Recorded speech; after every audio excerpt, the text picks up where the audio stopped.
Friends, मैं doctor Kuldeep Kumar Bishnoi अपने YouTube channel पर आपका स्वागत करता हूं और हम अपने पुराने एग्रोनॉमी सीरीज के लेक्चर से बढ़ते हुए आज हम बात करेंगे एक ऐसी फसल की जिसका प्रयोग हम सभी लोग अपने अपने घरों पर अपने जानवरों को पालने में और बहुत अच्छा दुग्ध उत्पादन प्राप्त करने के लिए करते हैं। और ये फसल कोई नहीं, इसी रवि ऋतु की एक दलहनी फसल है जिसे हम चारे के रूप में प्रयोग करते। किस ऋतु की फसल है? दलहनी। और कौन सी ऋतु की? रवि ऋतु की। और चारे के रूप में प्रयोग करते हैं। तो यहाँ हमें ये जानना बहुत ज़रूरी है कि दो शब्द प्रयोग होते हैं। एक होता है फॉडर, FODDER, और दूसरा होता है फॉरेज। दोनों शब्द फॉडर क्रॉप्स और फॉरेज क्रॉप्स, इन दोनों को भी जानना बहुत ज़रूरी है। पहले मैं कुछ क्रॉप्स का ऐसा नाम लिख देता हूं जिससे आप क्वेश्चन इसके बाद पूछेंगे, ठीक है? तो ये पहले मान के चलिए कि क्लास पूरी इंटरेक्टिव होगी। मैं ही नहीं बोलूँगा, आपको भी इसमें बोलना पड़ेगा, ठीक? तो मैं पहले कुछ नाम लिख देता हूं।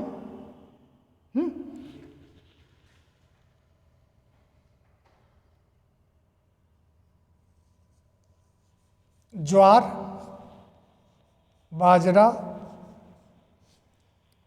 मक्का,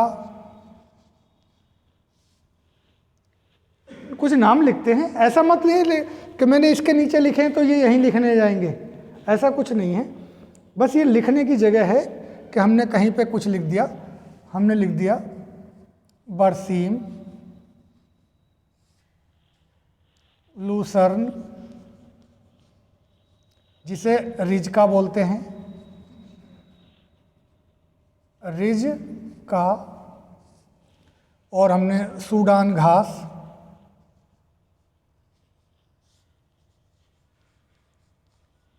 नेपियर घास,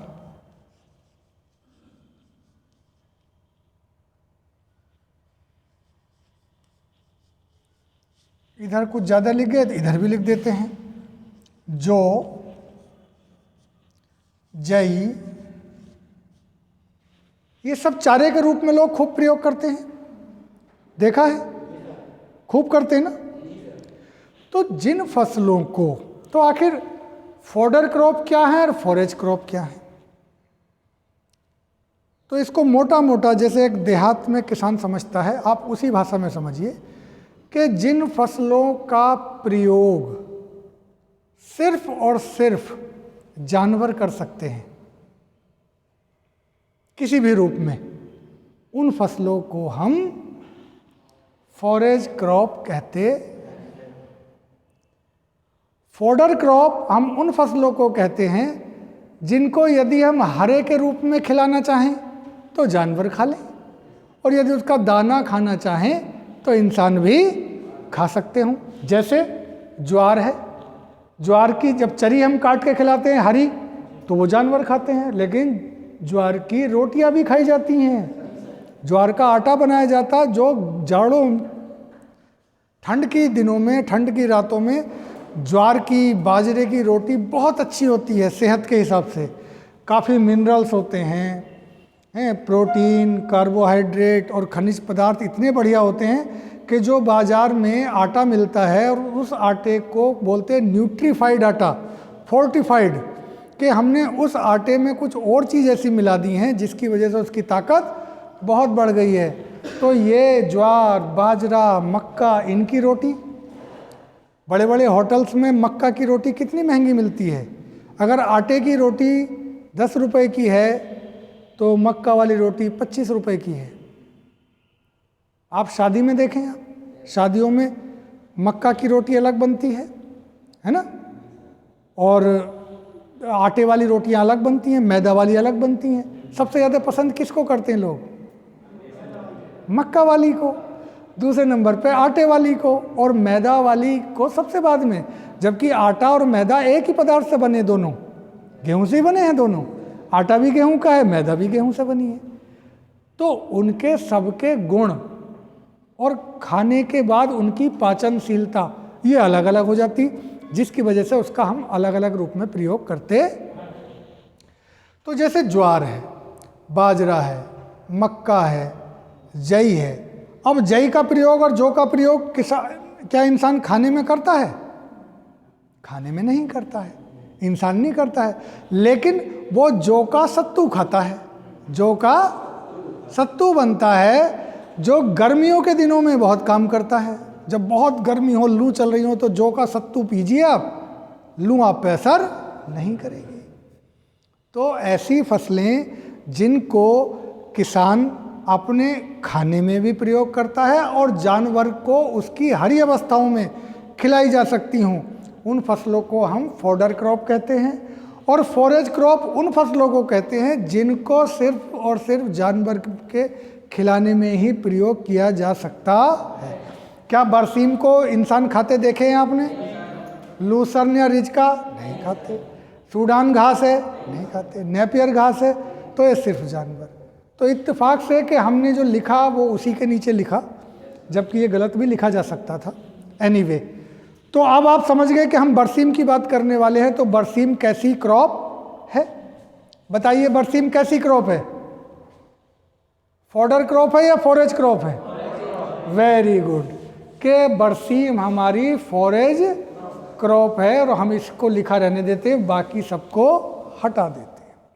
बरसीम हमारी कैसी क्रॉप है? फॉरेज क्रॉप है। तो फॉरेज क्रॉप उन फसलों को कहते हैं जिनका प्रयोग इंसान नहीं कर पाते, सिर्फ जानवरों के चारे के रूप में हम उसका प्रयोग करते। ऐसी फसलों को फॉरेज क्रॉप कहते हैं, जिनके उदाहरण अभी आपने देखे, बरसीम, लूसर्न, नेपियर घास, सूडान घास, या वो लान वाला बाजरा। लान वाला बाजरा देखा है? Very good. तो ये हमारी फॉरेज क्रॉप है। तो आज हमारी जो फॉरेज क्रॉप है बरसीम, जिसका बॉटनिकल नेम है ट्राइफोलियम अलेक्जेंड्रियम और इसकी फैमिली है फेवेसी। फेवेसी, देखिए फैमिली की बड़ी आसानी से पहचान है कि आखिर में ए आएगा। ठीक है, तो कभी कभी स्पेलिंग में अगर छोटी मोटी गलती हो तो इस बात से भी हम पहचान सकते हैं कि ये फैमिली है क्या। इसको पहले क्या बोलते थे? फेवेसी फैमिली को पहले बोलते थे लेग्यूमिनेसी।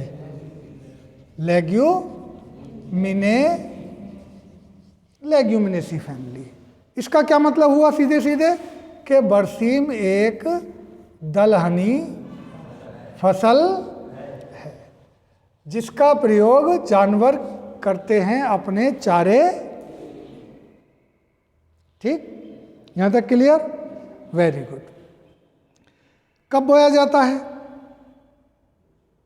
बरसीम को? हम कब बोते हैं?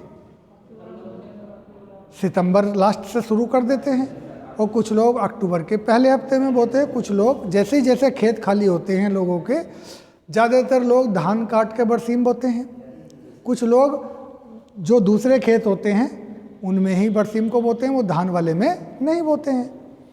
तो जो धान वाले में नहीं बोते हैं वो जल्दी बो लेते हैं, बुवाई कर लेते हैं। और जो धान काट के बुवाई करते हैं तो वो धान अक्सर अक्टूबर में ही कटता है, तो फिर वो अक्टूबर के आखिर तक बुवाई करते रहते। हरे चारे के दृष्टिकोण से ऐसा कौन सा महीना है जिसमें सबसे कम हरा चारा उपलब्ध होता है? ये कंपटीशन में पूछा जाने वाला बहुत महत्वपूर्ण सवाल है। ज्वार, बाजरा, मक्का ये खत्म हो जाती हैं बरसात में। बरसात कब खत्म होती है? सितंबर माह में। सितंबर माह में खत्म हो गई। गन्ने का अगोला, जई, सरसों कब शुरू होंगे? नवंबर में। तो हमारा एक चारा सितंबर में खत्म हो गया और नया शुरू होगा नवंबर में। तो हमारा सबसे कम हरा चारा उपलब्ध वाला महीना है अक्टूबर। अक्टूबर में कोई हरा चारा हमारे पास उपलब्ध नहीं होता है। होता है तो बताइए। सरसों बोई जाती है, कटेगी नहीं। बरसीम बोया जा रहा है, काट नहीं सकते। अगोला पहले नहीं काट सकते चूंकि मिल नवंबर में चलेगा। और क्या, जाड़ों की रबी ऋतु में और कौन कौन से चारे की फसल है? जो बरसात में चारे थे वो खत्म हो चुके होते हैं। तो इसलिए सबसे कम हरा चारा उपलब्धता का माह होता है अक्टूबर माह। तो इसलिए कुछ लोग जो जानवरों को ज़्यादा पालते हैं, डेयरी का काम करते हैं, वो सितंबर में कोई खेत ऐसा देख लेते हैं जिसमें बरसीम बोते हैं, और बरसीम के साथ में वो जई और सरसों को भी डालते हैं, और जिससे कि जई और सरसों थोड़ा जल्दी आ जाती हैं, तो उसकी कटाई अक्टूबर 15 तक वो या 20 अक्टूबर तक शुरू कर लेते हैं। छोटा छोटा होता लेकिन काट लेते हैं। सेकंड लान जब कटेगा तो फिर बरसीम आ जाएगा। जैसे जैसे ठंड बढ़ती जाएगी वैसे वैसे बरसीम की पैदावार बढ़वार और पैदावार दोनों बढ़ेगी। ठीक है, अभी इसकी वैरायटी पे आएंगे। तो दलहनी फसल है, बोई जाती है सितंबर और कुछ लोग अक्टूबर, कुछ लोग सितंबर। ठीक, बोने की विधि कौन कौन सी है? बुवाई की विधियां, सोइंग मेथड क्या है बताइए? आपके गांव में कैसे बोया जाता है बरसीम? हैं? छिड़काव विधि से बोते हैं। Very good. और जो मिट्टी होती है वो खेत सूखा होता है या भीगा हुआ होता है? पानी भरकर, सूखा हो तो पलेवा करके बोते हैं, और अगर नमी है तो उसको सीधे ऐसे ही बोते हैं। ठीक, दोनों मेथड हो गए। कौन कौन से? एक है ड्राई मेथड और दूसरा है वेट मेथड। ड्राई मेथड और वेट मेथड। ड्राई मेथड, जब खेत में पर्याप्त नमी है, उस नमी में हमने खेत की जुताई की। जुताई करने के बाद, जुताई कब की? जब हमने उसमें पूरा गोबर की सड़ी हुई खाद या मैली की खाद जो हमने बरसात में इकट्ठी की थी वो सब खेत में पहुंचाया और खेत की जुताई की और भुरभुरा बनाया अच्छे से, और बरसीम की हम उसमें बुवाई कर देते, फिर बरसीम को मिला देते हैं। ऐसा ही तो होता है। ठीक। और वेट मेथड में हम क्या करते हैं कि हम खेत की जुताई करते हैं, क्यारियाँ बनाते हैं और फिर क्यारियों में पानी को भरते हैं। भरने के बाद उसमें बरसीम को छिटक कर हम, ऐसा ही होता है। इस पूरे प्रोसेस में हम एक चीज़ मिस कर रहे हैं ना अभी, वो क्या है?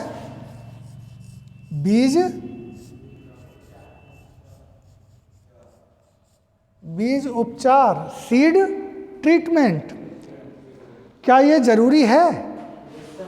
क्यों जरूरी होता है? क्यों जरूरी होता है? बताएं सोच के। आप दूसरी फसलों में भी पढ़ चुके हैं इस बात को कि बीज उपचार क्यों आवश्यक होता है। जो बीमारी मिट्टी जनित फफूंदियों से या किसी अन्य हानिकारक, फफूंदी के अलावा जीवाणु भी हो सकते हैं, फफूंदी के अलावा विषाणु भी हो सकते हैं, निमेटोड भी हो सकते हैं, लेकिन हम सामान्यतः क्या करते हैं? किसी भी बीज का, हमने एक दिन बताया था FIR,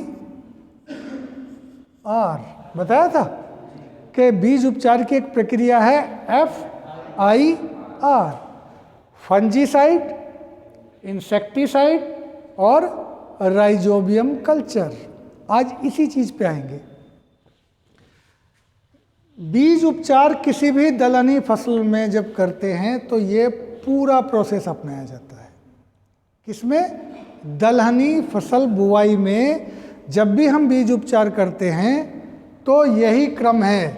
सबसे पहले फफूंदीनाशी, फिर कीटनाशी और उसके बाद राइजोबियम कल्चर। तो लिख लेते हैं, फंजी साइड, हिंदी में बोलते हैं फफूंदी नाशी,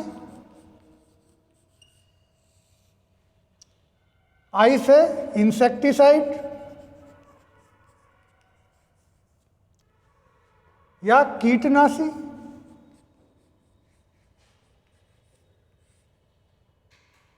और आर से राइजोबियम कल्चर। अब राइजोबियम क्या है? ये एक जीवाणु है। ये क्या है? एक, हम 3 काम करते हैं। पहले उसको करते हैं जो हम और फसलों में भी करते रहे हैं, फफूंदीनाशी का प्रयोग करते हैं बीज उपचार करने के लिए। जितने किलोग्राम बीज है उस बीज के हिसाब से प्रति किलोग्राम 2 ग्राम दवाई फफूंदीनाशी, कौन सा? थीरम, बाविस्टीन या कार्बेंडिज्म, हमें जो आसानी से उपलब्ध हो। थीरम, बाविस्टीन या कार्बेंडिज्म जो हमें आसानी से उपलब्ध हो, उसका हम प्रयोग करते हैं। ठीक है? कितना? 2 ग्राम प्रति किलो बीज। अब जितने किलोग्राम बीज है उतने ही हम दवाई की मात्रा को बढ़ा लेते हैं, पानी में घोलते हैं, बीज को उसमें डुबोते हैं और 2-3 मिनट बाद बीज को हम निकाल लेते हैं और उसको छाया में टाट के बोरे पे या बैग, टाट का जो बोरा होता है उस पर फैला देते हैं। ठीक? तो एक चीज़ से हो गया हमारा, हमने फंजीसाइड का प्रयोग कर लिया। अब इंसेक्टिसाइड, जमते हुए बीज को सबसे ज़्यादा हानि कौन कीट पहुंचाता है? दीमक, जो मिट्टी में होगा, या सफ़ेद गिंडार होती है, वाइट ग्रब बोलते हैं उसको, वाइट ग्रब, सफ़ेद गिंडार या दीमक, यही सबसे ज़्यादा नुकसान पहुंचाते हैं। ये अगर खेत में किसी में लगते हैं तो दीमक के लिए हम क्या करते हैं? क्लोरोपाइरीफॉस। कौन सी दवाई? क्लोरोपाइरीफॉस। या अगर ये नहीं मिली तो क्या करेंगे? तो इमिडाक्लोप्रिड। इमिडाक्लोप्रिड 1 लीटर पानी में 1.5 ml दवाई मिलाते हैं। अब जितने लीटर पानी है, पानी किस हिसाब से लेंगे? बीज के हिसाब से। तो जितने लीटर पानी है उस हिसाब से दवाई मिलाई और बीज को फिर उसमें डुबोया और फिर छाया में सुखा दिया। डुबो के रखा और छाया में टाट के बैग पे फिर फैला दिया उसको। ठीक? हमने इंसेक्टिसाइड का भी प्रयोग कर लिया। अब अंत में आ जाते हैं राइजोबियम कल्चर। इसको हम सबसे आखिर में ही करते हैं। तो राइजोबियम क्या है, इस पे थोड़ा सा डिटेल में बात करते हैं। ये बोर्ड परीक्षा में भी आता है, ये किसी कंपटीशन में भी आता है, और जब तक आप एग्रीकल्चर पढ़ोगे ये राइजोबियम कल्चर आपका पीछा नहीं छोड़ेगा, क्योंकि ये बहुत महत्वपूर्ण है। क्यों महत्वपूर्ण है? कि राइजोबियम एक ऐसा जीवाणु है जो वायुमंडल की नाइट्रोजन को, जो गैस के फॉर्म में है वायुमंडल में, उस नाइट्रोजन को पौधों की जड़ों में स्थिर करता है, फिक्स करता है, और ऐसी अवस्था में फिक्स करता जो पौधे के काम आ सकती है। पौधा डायरेक्ट नाइट्रोजन को नहीं ले सकता वायुमंडल से, क्योंकि वायुमंडल में 74% नाइट्रोजन है, लेकिन पौधा डायरेक्ट नहीं ले सकता। तो पौधे को नाइट्रोजन हम यूरिया से देते हैं। तो राइजोबियम एक यूरिया की कमी, खपत को कम करने वाली चीज़ हो गई, नहीं हो गई? ये वायुमंडल की नाइट्रोजन गैस को दलहनी फसलों की जड़ों में, दलहनी फसलों की जड़ों में क्या करता है? स्थिर कर देता है, फिक्स कर देता है। अगर हम ये मोटा, अब कितना फिक्स कर देता है? तो ये अलग अलग कंडीशंस हैं। किसी खेत में 1 हेक्टेयर, मान लो 15 बीघे का खेत है और उसमें हमने सारे में बरसीम बोया, तो इसकी रेंज 35 किलो से लेके 60 किलोग्राम तक, 50 किलोग्राम तक आसानी से चलती है। अब ये डिपेंड करता है कि 35 किस में है और 50 किस में है। जिस मिट्टी में जीवाणु की ग्रोथ या बढ़वार के लिए अच्छा माध्यम होगा वहाँ वो ज़्यादा फिक्स करेगा, और जिस मिट्टी या जो मिट्टी जीवाणु की बढ़वार के लिए कम उपयुक्त होगी उसमें वो कम फिक्सेशन करेगा। तो इसका कोई एक खास पैरामीटर नहीं है, बस इसका पैरामीटर ये है कि उस मिट्टी में कम से कम रासायनिक खादों का प्रयोग अगर किया जाता रहा है तो वहाँ जीवाणु अधिक कार्यशील होगा। मान लीजिए, आप इसको ऐसा समझिए, आप जितने बढ़िया खिलाड़ी हैं वॉलीबॉल के, उतने ही सारे लोग अच्छे खिलाड़ी हैं, तो तुम उन अच्छों के बीच में दिखाई दोगे? नहीं दिखोगे। तो तुम्हारी प्रतिभा कहाँ ज़्यादा दिखेगी? जहाँ आप ऐसी जगह खेल रहे हो जहाँ कुछ कम अच्छे हों और वहाँ आप एक अच्छे खिलाड़ी हो, तो आप एकदम पहचान में आ जाओगे। तो जीवाणु भी ऐसी जगह काम करेगा जहाँ उसको अपनी फिक्स करने की क्षमता का अधिकतम उपयोग करने की ताकत मिले या वातावरण मिले। तो ये क्या करता है? जीवाणु राइजोबियम दलहनी फसलों की जड़ों में जो गांठ होती हैं, नोड्यूल्स होती हैं, उनमें वायुमंडल की नाइट्रोजन को ऐसी अवस्था में फिक्स करता है या स्थिर करता है जो पौधे बाद में अपने काम में ले सकते। ठीक, क्या क्या सवाल आएंगे? सवाल इस तरह से आएगा कि जीवाणु वायुमंडल की नाइट्रोजन को किन फसलों में स्थिर करता है? तो आंसर होगा दलहनी फसलों में। दलहनी फसलों में कहाँ स्थिर करता है? तो हम बताएंगे जड़ों में। जड़ों में, और जड़ों में भी कहाँ करता है? तो हम कहेंगे जड़ों में गांठ बनती हैं, ग्रंथियाँ, उनमें। अब ये भी आ सकता है कि ग्रंथियों या गांठों का रंग कैसा होता है? तो हम बताएंगे कि गुलाबी या पिंक कलर का होता है। अब जितना बड़ा ज़्यादा साइज होगा उसमें उतनी ही, जितनी मोटी गांठ होगी उसमें उतनी ज़्यादा नाइट्रोजन फिक्स करने की ताकत भी होगी, क्षमता भी होगी। कैसी अवस्था चाहिए? कि जिस मिट्टी में कम से कम रसायनों का प्रयोग होता हो वहाँ जीवाणु ज़्यादा अच्छे से काम करेगा, या जिन मिट्टियों में कार्बनिक पदार्थ ज़्यादा मात्रा में है उनमें ज़्यादा अच्छा काम करेगा। तो ये कई सारे क्वेश्चन और कई सारे आंसर इसी टॉपिक से बनते हैं। कोई एग्ज़ाम ऐसा नहीं होता है, चाहे वो 11th क्लास का हो, चाहे वो 12th क्लास का हो, BSc का हो, जहाँ कोई दलहनी फसल पढ़ाई जा रही हो और उस फसल में राइजोबियम कल्चर की बात ना की जाए, ऐसा होगा ही नहीं। तो जब ये इतना महत्वपूर्ण है तो इसको करते कैसे हैं? ये भी तो आएगा। तो इसके प्रयोग करने की एक विधि है। राइजोबियम क्या होता है? 100 ग्राम 200 ग्राम के पैकेट में मिलता है। कल्चर ये लैब बनाती हैं, कृषि विभाग बनाता है, सारी यूनिवर्सिटीज़ बनाती हैं। हमारे पास पंतनगर यूनिवर्सिटी है, उनकी सॉयल साइंस में बनता है, उनका जो एटिक सेंटर है वहाँ पे बनता है। इसके अलावा कृषि विभाग के जो रिसर्च स्टेशन है वहाँ बनता है। कृषि विभाग की मृदा परीक्षण प्रयोगशालाएं हैं, वो बताती हैं कि कहाँ बिकेगा, और कुछ किसान भी इसको बनाते हैं। और यदि यहाँ भी नहीं मिलता है आपको, तो जिस खेत में आपने पिछले साल बरसीम बोया था उस खेत की ऊपर वाली मिट्टी को खुरच लाइए, उसमें राइजोबियम जरूर होगा। उसको उस खेत में बो दीजिए। मान लो आपने बरसीम का खेत बदला है, तो जिस खेत में पिछले साल बरसीम बोया था उसकी ऊपरी सतह को थोड़ा खुरच लीजिए और जो नया खेत है उसमें बखेर दीजिए, राइजोबियम उसमें होगा।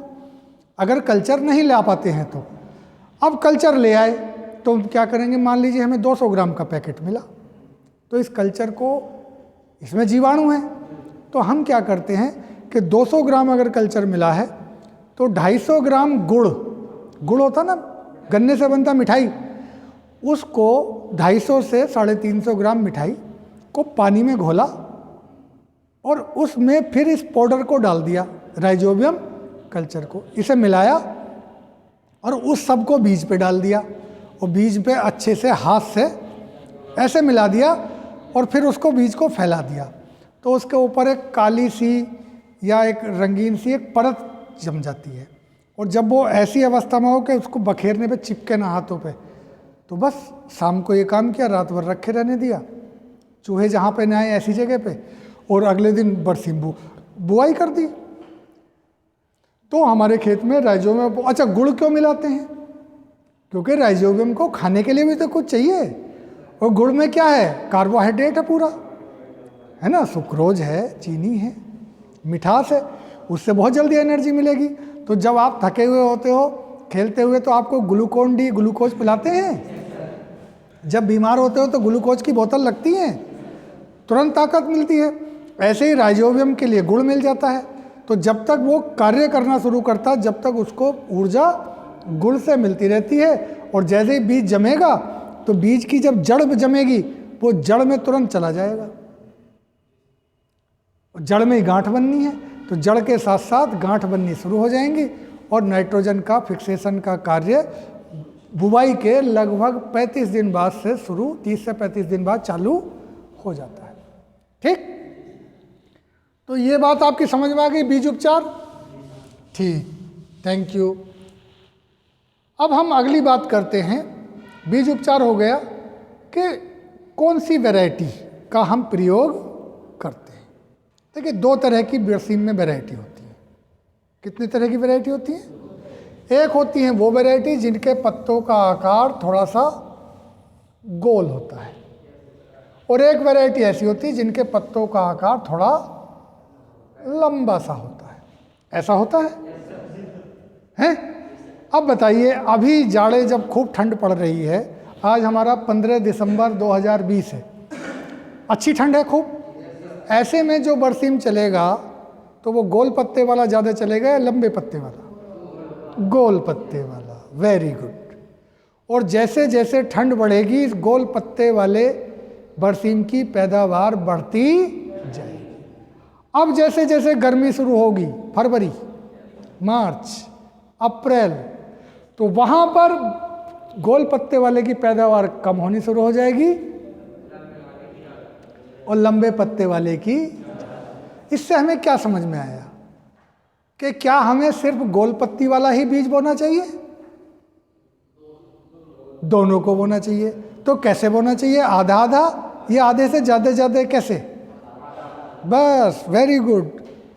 अगर हमारी ज़रूरत जाड़ों में ज़्यादा प्राप्त करने की है तो हम गोल पत्ती वाले का बीज बढ़ा लें, और हमारी ज़रूरत गर्मियों में ज़्यादा प्राप्त करने की है तो हम